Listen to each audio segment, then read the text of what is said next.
presentation and ending up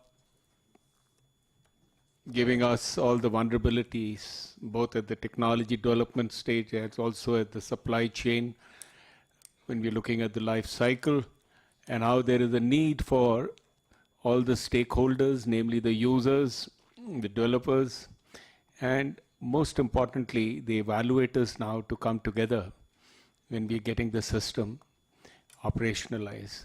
A very serious subject, and a good understanding or a holistic understanding as to how or what, really speaking, information assurance is and how the confidence gets generated. Now, added to that, as what the SONC said earlier on the vulnerabilities, that there can be physical vulnerabilities, a network can be attacked through the electronic warfare, but more seriously, today we are looking at the cyber war. Now, as far as the cyber warfare is concerned, though there are a number of definitions, and it evolved nearly 40 years back, I personally believe that as far as India is concerned, the realization has come reasonably late.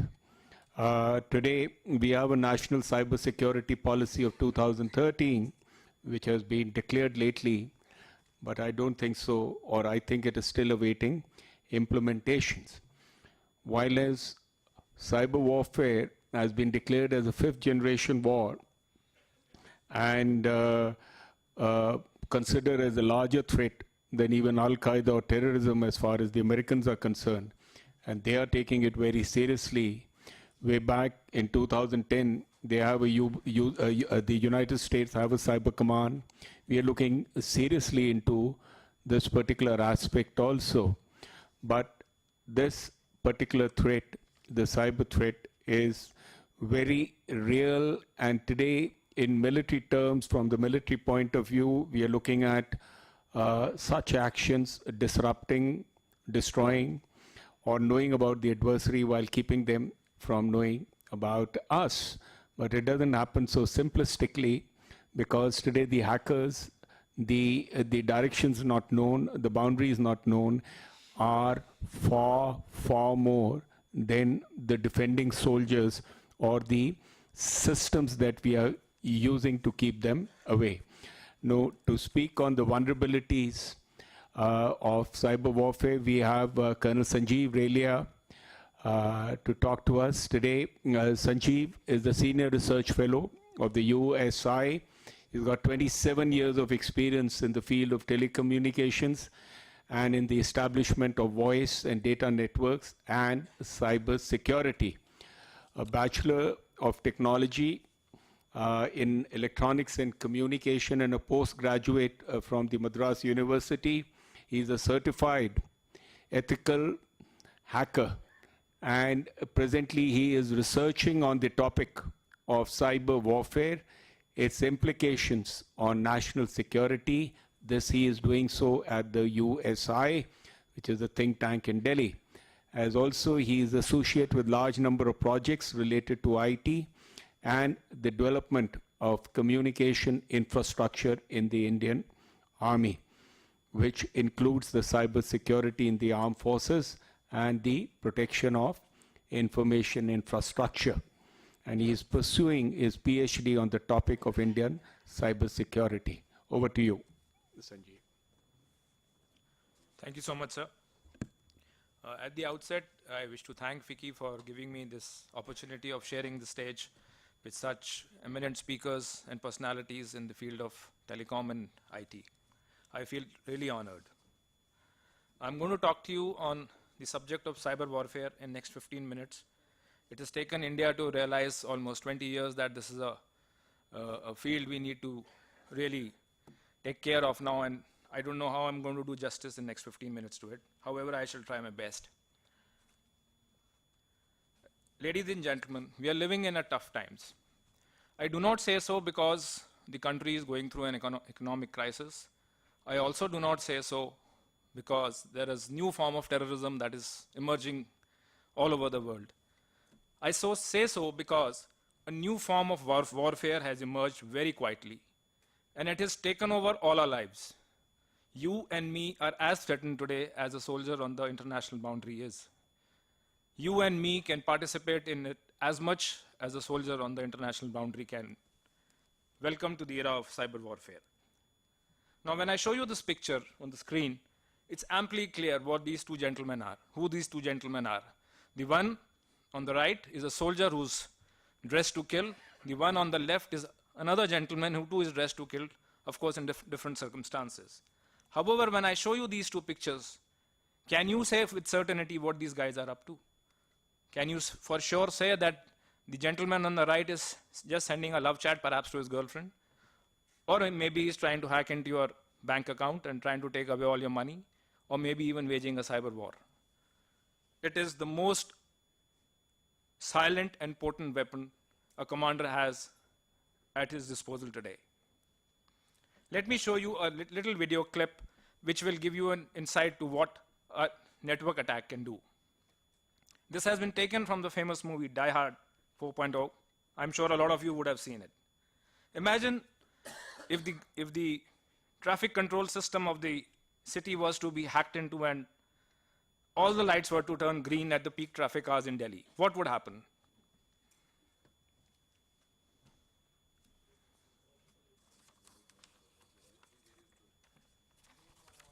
I know this happens pretty often in Delhi.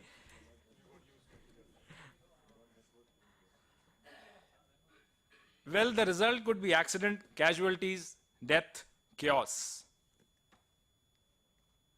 This was a piece of fiction from the movie Die Hard 4.0.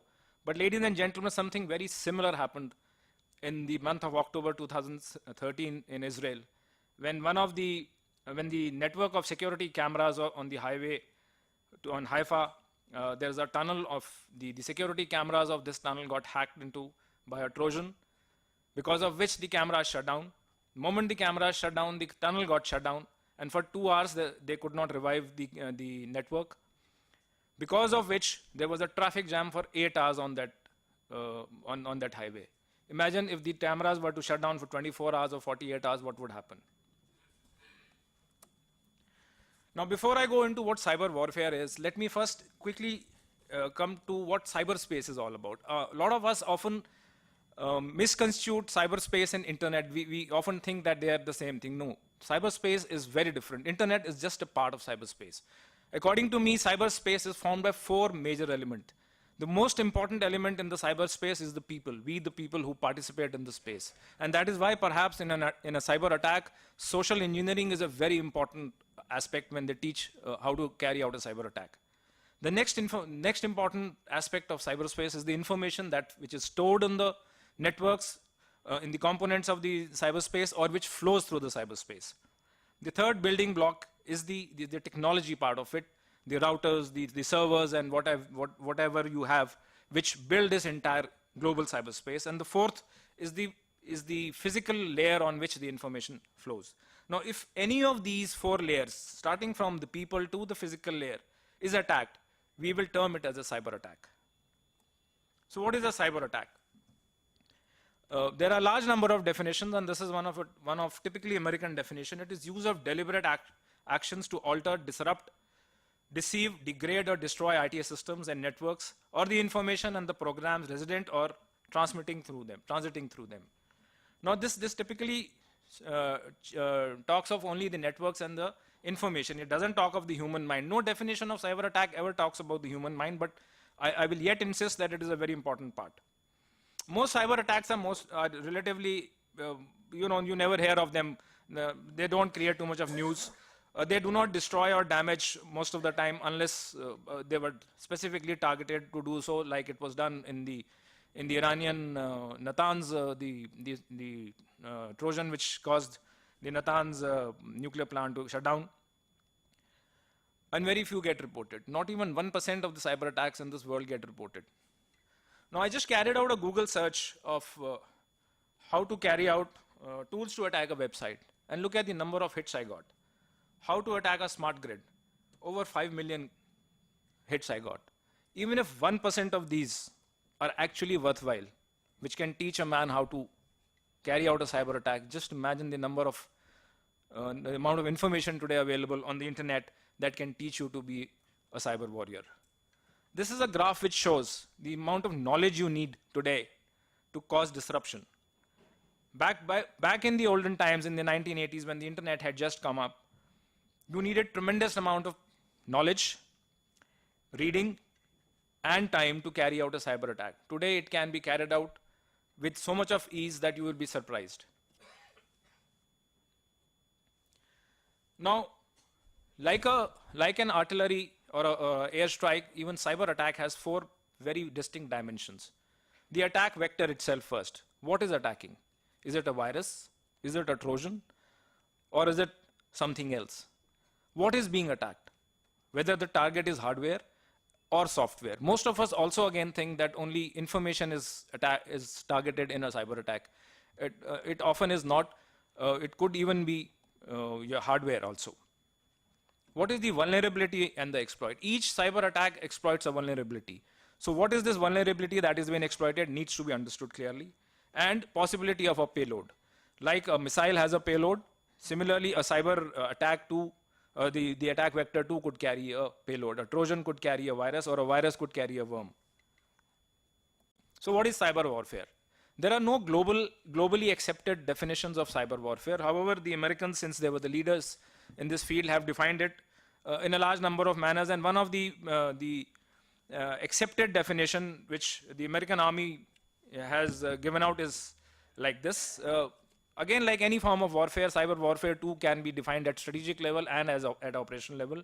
And at the strategic level, cyber warfare is defined as that form of asymmetric warfare where a campaign of cyber attacks is launched by a nation against another state and its society, primarily but not exclusively for the purpose of affecting the target state's behavior. In other words, the critical infrastructure of the nation can be targeted through the strategic level of cyber warfare. It can be carried out by a civilian versus the state versus civilian, or state versus state. At the operational level, cyber warfare is defined as wartime cyber attacks against military targets and military-related civilian targets. So cyber warfare per se is not purely a military aspect. It has, at every level of it, some amount of civilian aspect also involved in it. The Americans have also defined cyber operations as 3 distinct operations. I will not go into the details of it, but they are computer network attack, computer network exploitation, and the computer network defense. Very, very clearly defined. I don't think they need any more deliberation.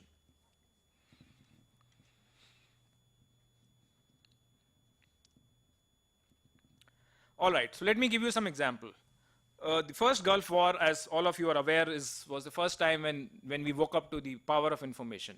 However, I have not listed the first Gulf War here for that reason. In the first Gulf War, over 100,000 sorties were flown, over 85,000 pounds of bomb was dropped to destroy the civil infrastructure of Iraq. One of the infrastructure that was targeted was the power sector. Out of the 20 power plants which Iraq had at that stage, 11 were completely destroyed, 6 were left partly functional, and 120 substations were completely destroyed. Now, what was the aim of this? Aim was to make sure that the war-waging potential of the country goes down when the power goes down. Today, ladies and gentlemen, the same can be done through the cyberspace if we have the smart grids functional in that country. Estonia in 2007 was perhaps the first example when large-scale denial of service attacks were carried out, perhaps by the Russians. It is still not confirmed. And the entire banking networks were brought down in conjunction with the riots which were taking place in the civil street. What was the impact of the Estonian attacks? The NATO forces rose up to this new challenge that was facing them, and a new organization called the Cyber Defense Center for Excellence was established in 2008 with its headquarters in Estonia. Georgia in 2008 again came under tremendous amount of distributed denial of service attacks. This was in conjunction with the Russian armed forces. For the first time, a cyber attack carried out in conjunction with the armed forces armed operations. The result of the cyber attack was that the Georgian government was completely segregated and isolated from the rest of the world as far as the internet was concerned. So what was the aim of these attacks? It was to target some kind of critical infrastructure, whether it was power, whether it was the banking sector, or whether it was isolating the government. So therefore, we need to define what this critical infrastructure is. It is that system which could be physical or virtual, and this virtual has been added recently.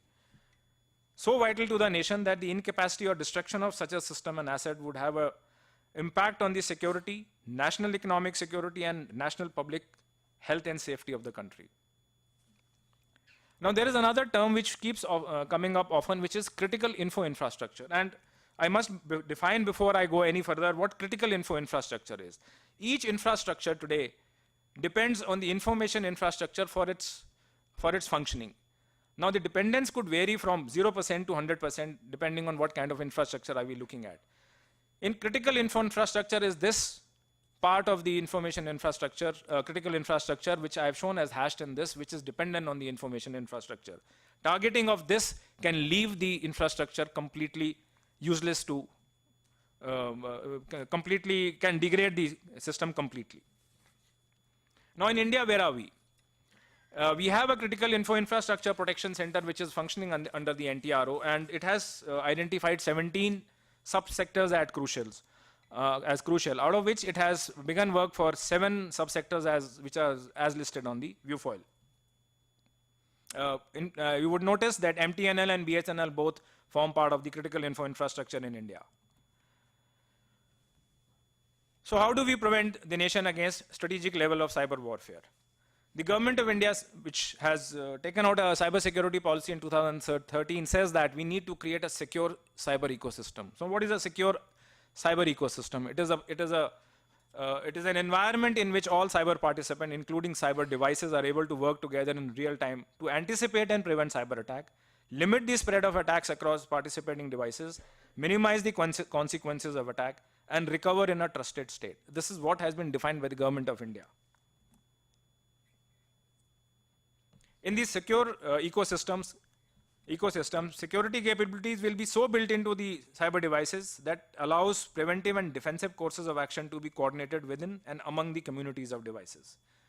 How the government is going to achieve this is yet to be seen, as has been rightly brought out. The cyber security policy is yet to be implemented, although it has been promulgated, but what is the impact? How are we going to achieve all this is yet to be seen. The first objective of this policy is to create a secure, as I just mentioned, and how the government has listed out how to achieve this is in 8 steps. I won't go into the details, but what I have highlighted in red is to develop a plan for protection, to operate a 24/7 NCI, the NCII PC, which is already functional, to facilitate identification, prioritization, assessment, and remediation of protection. Implementation of global security and best practices. However, no list of these practices has been issued by the government as yet. Use of validated and certified IT product. How this is going to be achieved is still a question mark.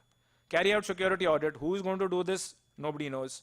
Certification has already been spoken upon. Secure application, software development. It is a far-fetched dream right now. Let us see how it unfolds. Coming to the operational level cyber warfare. What is operational level cyber warfare? And why are our military systems at threat? Because we are using high technology and network system. Obviously, there is bound to be threat to these electronic devices. Use of open and networking standard protocols, especially when you were using TCP/IP. In good old days, we used to develop our own protocols. Today, we are using worldwide available protocols. Obviously, since the R&D costs money, it costs time, so it's much simpler to use. And to cut down on cost, it is simpler to use standard protocols. This, however, comes with its own vulnerabilities. Use of less secure operating system. Everything today is based either on Linux or Windows. And Windows XP is perhaps the most targeted software operating system anywhere in the world. And you will be surprised to know the most vulnerable software is actually Linux. If you carry out an analysis on the net, you will realize that we all think that Linux is a very safe system. It is not so. Convergence of networks. Now, when you bring 2 or 3 or 4 networks together, the vulnerability of each network comes with it. And hence the entire converged network becomes vulnerable to all those vulnerabilities which were there in each individual networks. And you have to protect and guard against them. Variety of system. In the army, we use legacy systems to the latest technology, and you have to protect each one of them since you can't do away with it. Large amount of our networks are on radiating system, and hence there is an enhanced threat because of the radiating system being broken into. Let me give you an example once again. In September 2007, there was this Operation Orchard, which was launched by the Israeli Air Force to put down the Syrian nuclear site at Deir ez-Zor. I'm sorry, my Persian is not too good. The Israeli Air Force is said to have carried out the airstrikes in conjunction with cyber warfare activities, where they put down the Syrian radars and made them believe that nothing is happening on the horizons. Not a single Israeli aircraft was actually seen while they were actually flying in the Syrian airspace. It's a pretty interesting kind of operation that was first time perhaps carried out in such a manner. Why in India are we more vulnerable, especially our military systems? 100% hardware is ex-import, and the previous speaker just mentioned about the supply chain attack. And my biggest worry today, ladies and gentlemen, as far as cyber security and cyber warfare is concerned, is the supply chain attack. As a soldier, I do not know where my system was made, what is inside it, how has it been transported from the place of manufacture to my place, who has come and installed it. I do not know anything about it. So obviously, I do not know what is happening inside it. We live in an era of mix of technologies, very obvious. So obviously, we are bound to be more vulnerable. Pirated software, although not so much in the armed forces. However, let's take my own case. I have a beautiful system in my office which uses software which has been purchased. However, when it comes to my own personal laptop, I don't buy it. It happens to all of us. Why don't we do it? And these are the systems from where vulnerabilities gets exploited. Lack of awareness. Our people in the armed forces today are not even aware that we could be hacked or we could be attacked. Lack of sound legal framework, more for the government than for us, although we have an IT Act of 2000, which was amended in 2008. But you'll be surprised to know that there are hardly any punishments which are actually given out for people who are carrying out cyber crimes or who are carrying out cyber attacks. And the most interesting part is that people between the age of 13 and 18 are the biggest in number who are carrying out cyber attacks. So they do not actually even qualify as criminals. Lack of coordination between agencies, it is a perpetual problem all over the country. And I can go on why we are vulnerable. I don't think there is any limit to this. So what we need to do? What I have listed out is a typical American system. Again, NIST is the National Institute of Standards and Technology in America, which has listed out a beautiful system, which from the womb to tomb kind of a concept it gives out. When you initiate a project, when you design a project, when you implement it, when you operate and maintain, and when you dispose it off, you have these 6 steps which you need to follow. Unfortunately, in India, we only follow the O&M part where I put that black circle. Rest, we are unaware of what is happening in our systems. We need to create an organization at the strategic and the operational level which can deal with this form of warfare. The government has taken the right step by announcing that Cyber Command is going to be created. When and how is yet to be seen.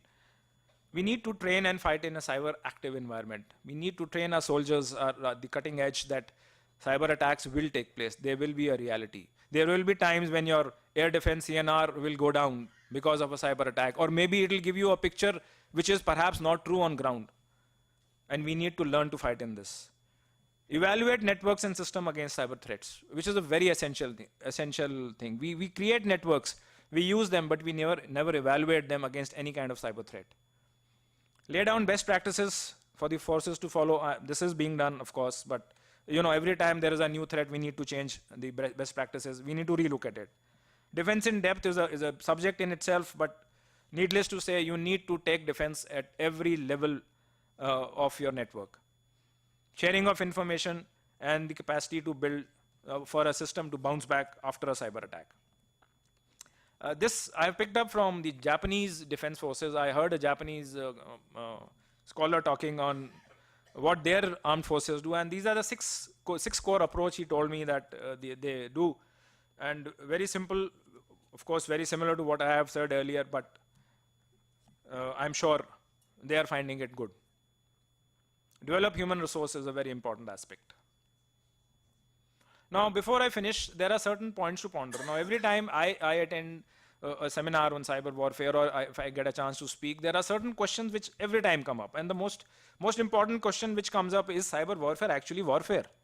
And in fact, I read a book called Cyber War Will Never Take Place by a British scholar, Thomas Reid. He says that it is like fight against, a war against obesity. If you call that warfare, then cyber warfare is warfare. But ladies and gentlemen, let me assure you, it is the fifth dimension of warfare, which is available today to the commander to degrade the enemy. Can cyber warfare win a war on its own? I don't think so. It is a tool available to the commander like any other tool, maybe like a missile system, or maybe the artillery system, maybe the space system. So it is also a tool. It cannot start a war, it cannot end a war, but yes, it is a very important tool. What is the threshold after which an attack can be termed as a cyber war? I do not know. Nobody knows. When Estonia came under attack, the NATO forces could not even decide whether they should respond to the attacks or not. Or what should be the response also was not very sure. Are there any international treaties? Well, there are no international treaties like there are for other forms of warfare. Cyber warfare perhaps is still in a little nascent stage. Eventually, yes, there may be some treaties which may come up. Telenin manual is perhaps the only document that is available today which talks about it somehow. I finished. Thank you. Thank you, Sanjeev. Difficult to cover this topic in the limited time given to him, but he still managed to cover a huge space in it, and rightly brought out as the fifth domain of war. And today we need a strategy for proactive cyber defense, as also use cyber warfare as a platform for attack. The US has declared digital infrastructure as a national security asset and has introduced a bill called the Protecting Cyberspace as a National Asset for 2010. So likewise, maybe silently, the country is also working hard on this, but this is one aspect we need to actually look very deep, because we have technology gaps as far as the hardware is concerned. And the question early in the morning started coming on this, and they are going again, we're going to be answering them during the question answer session. Finally, the last presentation of this particular session is by Brigadier Sharma. You heard his introduction, and he talks about a very congested spectrum which will exist in a battlefield when you have so much of networks which are laid out, and the management of the electromagnetic spectrum by itself is a huge challenge. And may I request you kindly finish this in the given time. Yeah. Thanks. From the time I start. From the time you, okay. I know.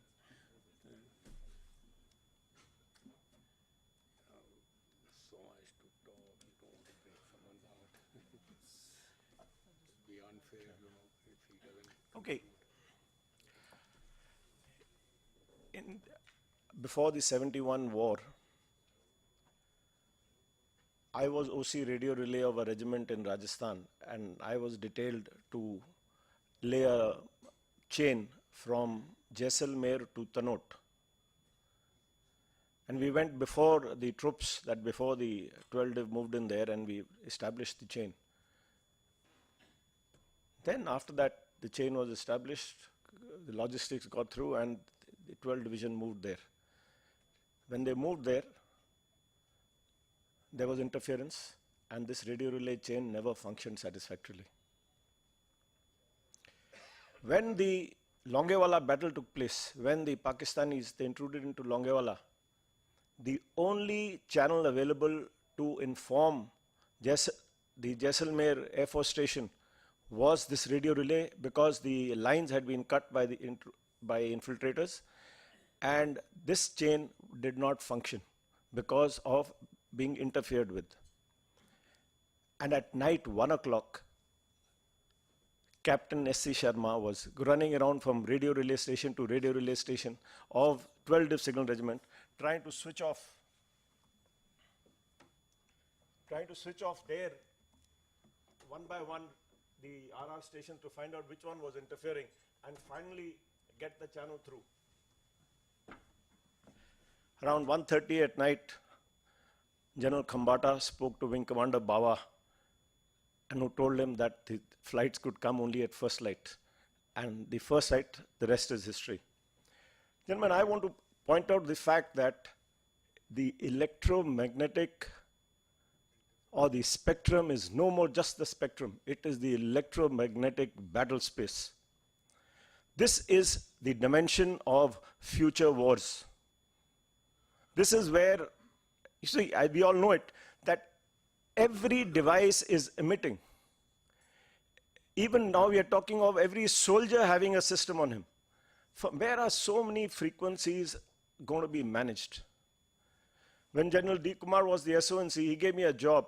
He says, you want to find out with frequency hopping being used in the armored div, how much is the spectrum going to get congested? And we did. We confined all the emitters within 25 by 25 kilometers, simulated all of them, and we came to a fact that there was hardly any interference. We were very satisfied.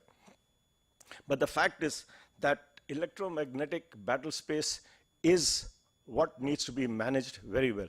And my talk today is on electromagnetic battle space operations. Earlier they were also called spectrum operations. There are 3 dimensions to the electromagnetic battle space: frequency, geographic location, and time. I've mentioned what each is. I just leave it to you to read it. The key issue is, in the case of the spectrum, besides the large number of users, increasing use of bandwidth, there is also interference.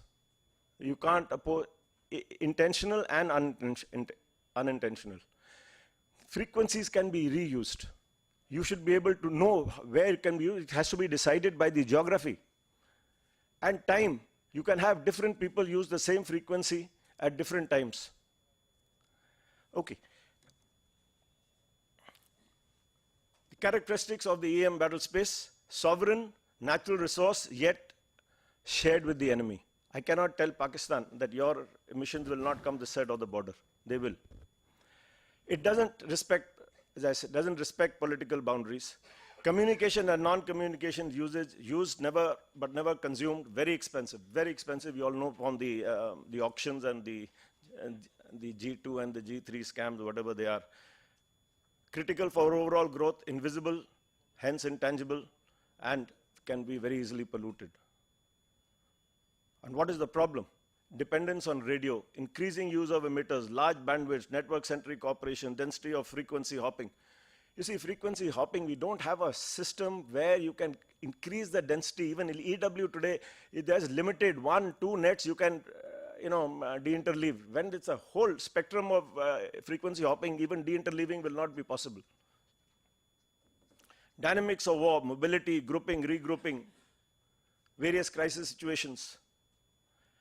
And the most important thing is, as I said, that in the 71 war, we came to that interference occurred when we needed the net. In war, when all the emitters are on, that's the time we are going to find that the emitters are not functioning. Or the emitters are functioning, but they're interfering. And communications are not getting through. Because before that, you're going to have all your EP, the emission policy and all, nobody will transmit, nobody will do all that. But when will you experience it? When you need it. And that's the time. And what is the solution for it? There is no what we call whiteout testing. You put everything on and test whether it's going to function. We don't do it. And of course, electronic warfare.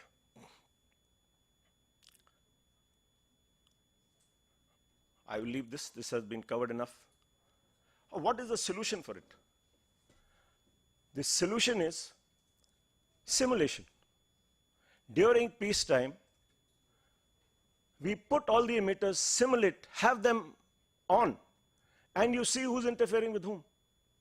All the characteristics of the emitters, all the spurious responses, etc., are available with the Army Center for Electromagnetics. All the susceptibilities of the receivers are available. All the propagation models are available. The terrain is completely available. Simulate and see who's interfering with whom during peacetime. And that is what the electromagnetic battle space operations would actually amount to, is that you would put all the emitters into a virtual space and keep, whenever you have to need a new emitter, you put it there and see whether it will interfere with anything or not.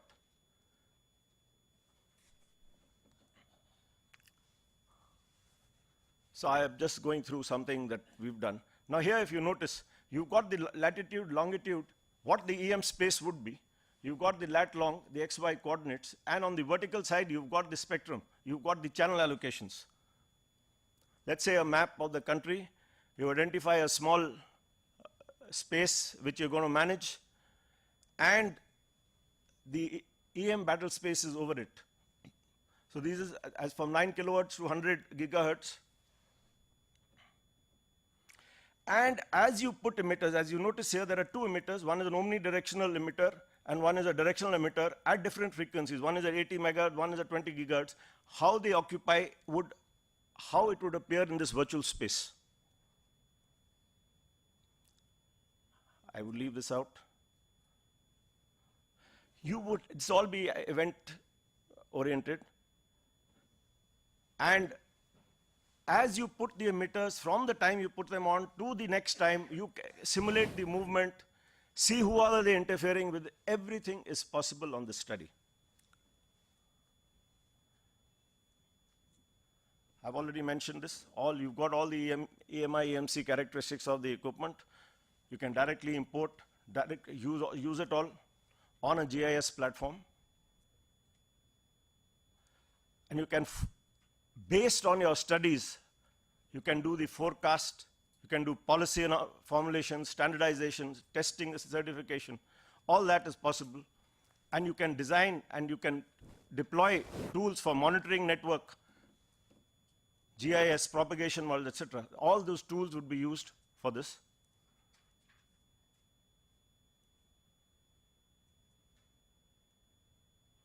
What would be advantages of a system like this? And I'm glad I'm mentioning this in front of the SONC.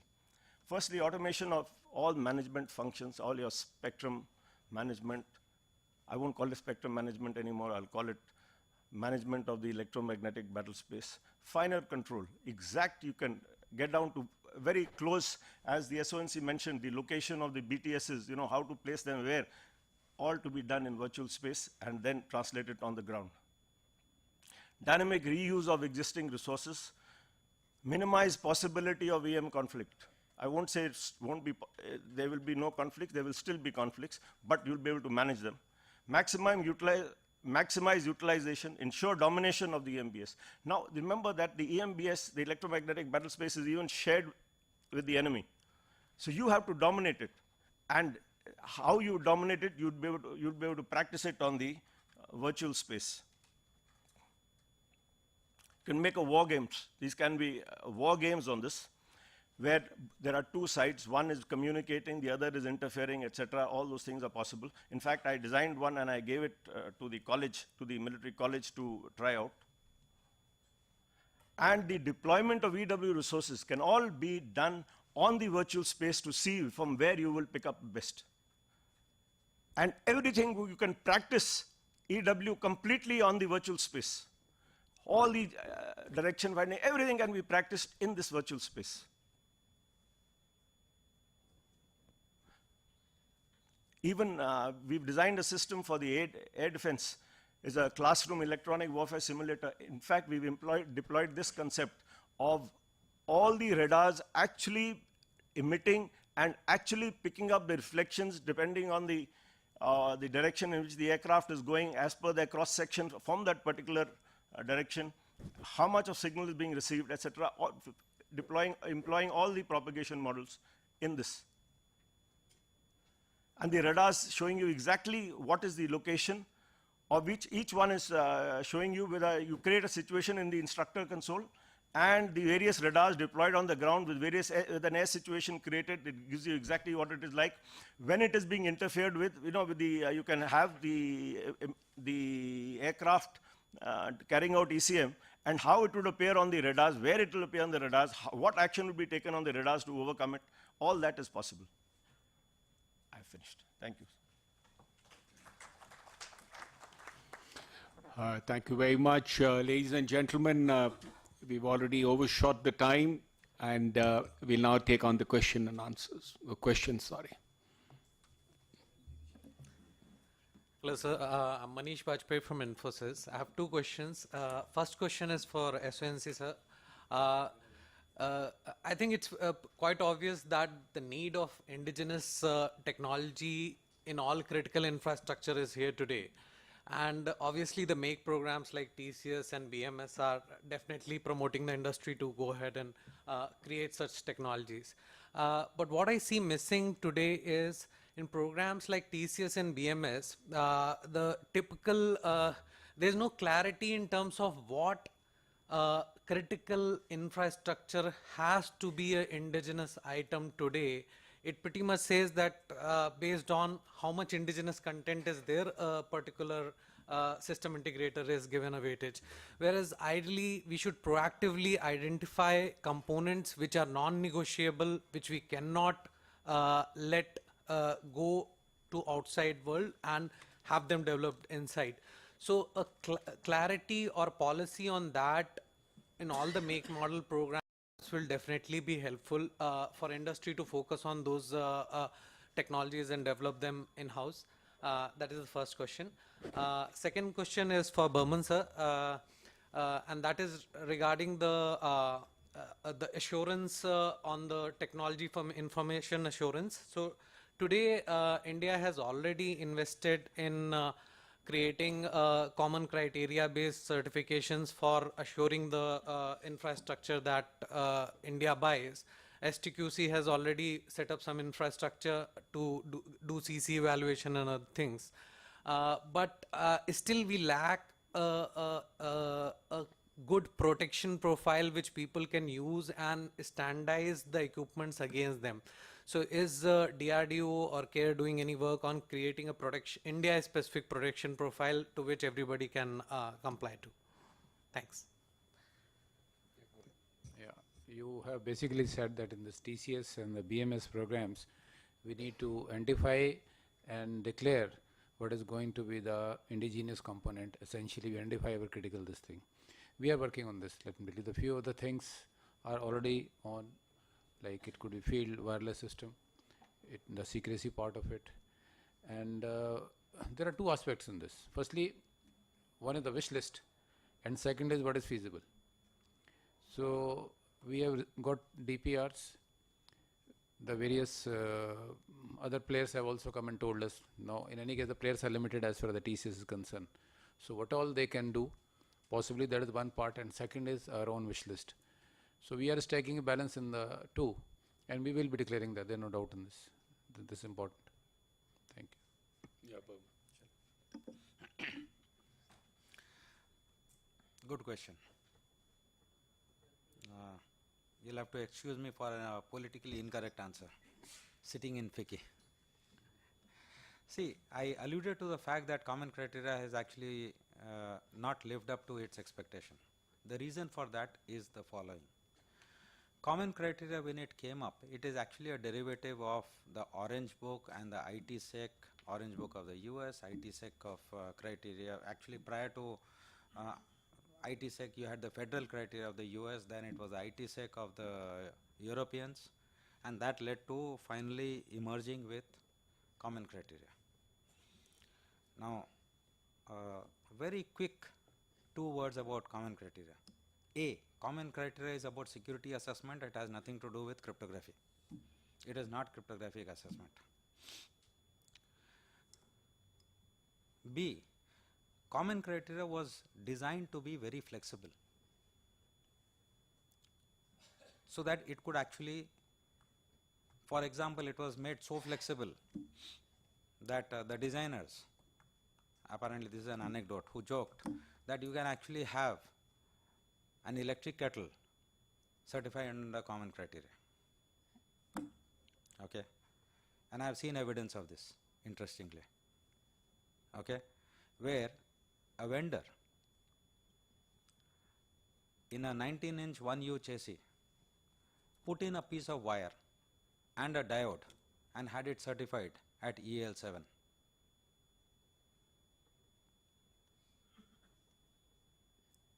Now, the issue is, what was the scope of certification? The scope of certification is actually not driven from the protection profile, unfortunately, within common criteria. It is driven from the security target, which is defined by the developer, and he faces the evaluation in the context of the security target. So, I would encourage you to go on the web and look up various security targets which have been put into the mainstream by the mainstream vendors. They are more interesting not for you what you evaluate, but for what you exclude. Interestingly, there is the issue of poisoning of protection profile itself started. Subsequent to that, there was a notion of approved protection profile which came into being, which you actually alluded to. Now, within the networking community, there was something articulated by the US government called NDPP, Networking Device Protection Profile. Since we are in communication, I am trying to use that example. I could use a number of others. Now, if you look certain certifications which have been given under claiming compliance to NDPP, they are against a security target where a layer 3 device, a networking device is a layer 3 device. How does a layer 3 device get a common criteria certification for layer 2 functionality with layer 3 functionality excluded from evaluation? Pray tell me that. Now, to a lay person, when he sees that certification, he sees NDPP, he sees certification of a certain level, but he does not know that it is not certified for layer 3 functions at all. So, this is actually the aspect which has been leveraged by a number of vendors. Okay. So, right now, to the best of my mind, we need reform in the common criteria itself, and that step has started. There is a very good paper on this referring to how common criteria has actually been abused by the various players in this game. Because what is happening in the common criteria space, one more aspect which is there is, you have 5 different labs which are actually carrying out testing, but under the same protection profile, under the same security target, they produce different results. So, there is a lack of consistency of results, it is time consuming, it is costly, and it is too flexible to be used properly. So, that is actually driving a market for lemons. So, it does require reforms. There is a very interesting paper, Reforms on CC, available on the net. You may want to look into that. Okay. Thank you. Yeah. Radun, I have one question for Director Care, Sri Burman. This is related to how do we do requirements poisoning of buying a communication system, and how to avoid that requirements poisoning. Okay, we are talking in the context of information assurance. So, let me give you that example. In the context of a communication system or an information system, when a requirement identification is happening with respect to protection, someone comes and offers, I will give you a very good encryption system. Yes, that encryption system is great, but then that encryption system is not useful, because what you need is validity and replay protection, not necessarily confidentiality. So if it is not done right, your requirement specification must be correct, complete, consistent. So it has to be correct. I refer to the correctness part. It has to be complete in the sense every aspect of threat, which the chairman also was referring to, that you have to assess threat. Every aspect of the threat must get defined. It should be complete and it should be consistent. It should not be that first requirement and the fourth requirement are conflicting with one another. You need to deconflict, and deconflictation would happen by processes and things like that, SOPs that you actually put into play. Technology won't solve all problems, but it is potentially possible. We have seen evidence of the fact that systems have been sold with a certain promise, but they have solved the wrong problem. That is how you can actually poison a input to the development process.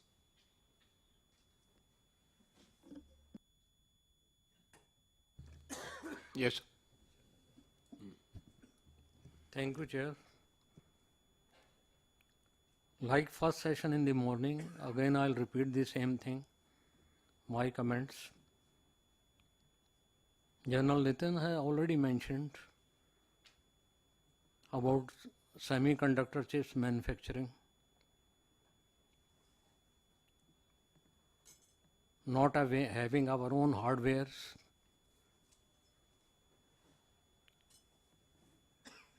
Our human resource which are there, their proper training, awareness and their audit also. But most important is the semiconductor chips. With the result, our hardware and networks are not secured. Number one thing. Second thing is, for a long time, at least I have been hearing about the cyber command. I really do not know when it will come up, whether it will be under Army or Navy or for it is a different matter altogether. Thirdly, in the month of December 2012, there was a multi-grid failure in northern India, and for few hours there was no electricity anywhere. Even our metro and everything was stopped. And as per my bad habit, I keep on checking here and there and all that with various concerned person and agencies. So one indication came, it was a Nakshal attack. I refused to buy that thing. As per me, it was a cyber attack. I don't have any proof, but this is my hunch only. Because at generation point we have got monitoring system. At transmission point we have got monitoring system. At distribution point we have got monitoring system. It means all the systems were failing and no warning came from anywhere.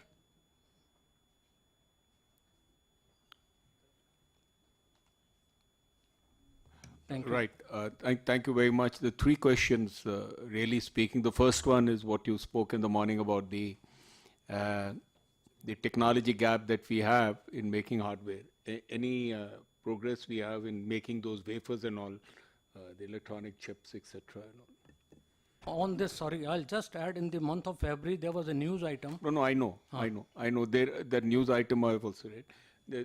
Two things directed to you. Sir. One is what he believes the Northern Grid cyber attack, and what are we doing so to close the technology gap as far as critical hardware for electronics is concerned. And the third part, as far as the cyber command is concerned, that I'll request the SONC to answer. I'll try in all three what you said. Initially about the chip. In fact, industry should be in a better position to answer you when are they going to manufacture in India. And now with PM saying time and again, yeah, we'll order. No, you assure us that you will make one. You will make here.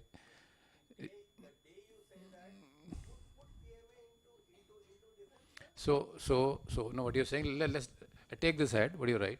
You see, a thing coming from top, that make in India, and the way environment is being made conducive now.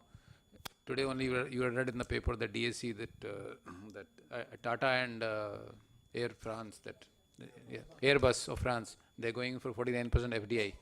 So some initiative have to be taken, and it's only question of time, because this need is felt. Everyone acknowledges the need. It's only question of time how this kind of things happen. Nobody will be in a position to give a very definite answer to this. As far as cyber command is concerned, it has, when in PM's visit to USA, it has got some impetus. Hopefully in the near time frame, year or two, it should see light of the day. Could be sooner than that. And as on today, it is just to be officially decided who will head this, but there is going to be Tri-Services Command. Everyone is pitching for this, and probably the top post will be rotational, and the other will be on the basis of what we have, 5:3:2, or it again remains to be I think decided. Navy is running for it. But Who's running I for? think Navy is first runner. Everyone. So let us see how it finally shapes. And as far as the cyber attack is concerned, no doubt, I mean, even if this Northern failure was there or not there, we are very, very conscious of this, that the cyber attack is going to be there, and they are going to be there. So all kind of precautions at various levels. It may be in terms of hardwares at various levels, or various softwares which we put at various places, people, processes, policies, they are being addressed. Our networks in any case are isolated networks, air-gapped. Of course, the air gaps can be breached. They know it's not impossible, but various kind of precautions, they are being taken. You start with I mean, all these are known to all of you, what kind of hardware devices are available there. And also the software today are available that 24/7, whatever happens in the network, each and every part of it can be monitored centrally.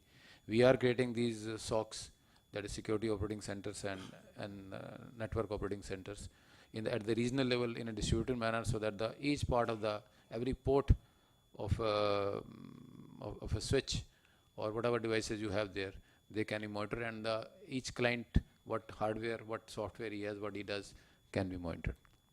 So we are taking precautions, sir, but it's a warfare. No one can be complacent 100%. It will go on. Yeah, sure. Thank you. Thank you, sir.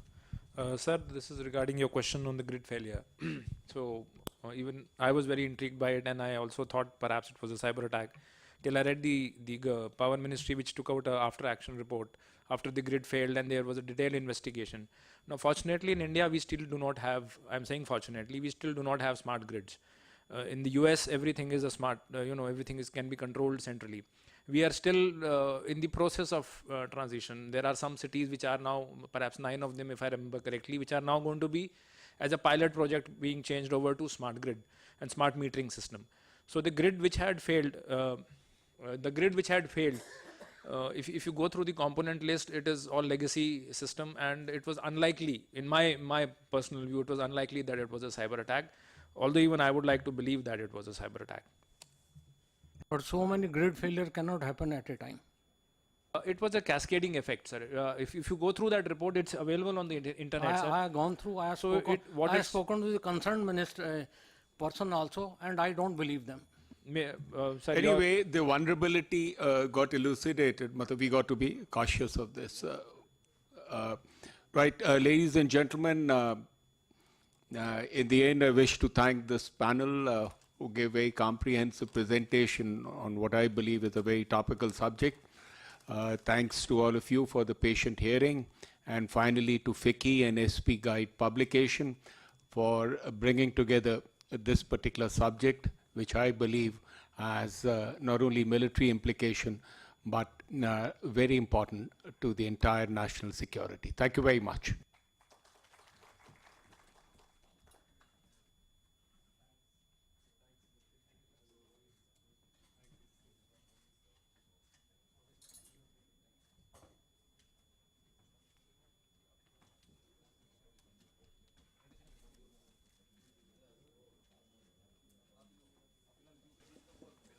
We'll just rearrange the dais for the last session. We'll have a short session, but we'll continue for this year's forum. I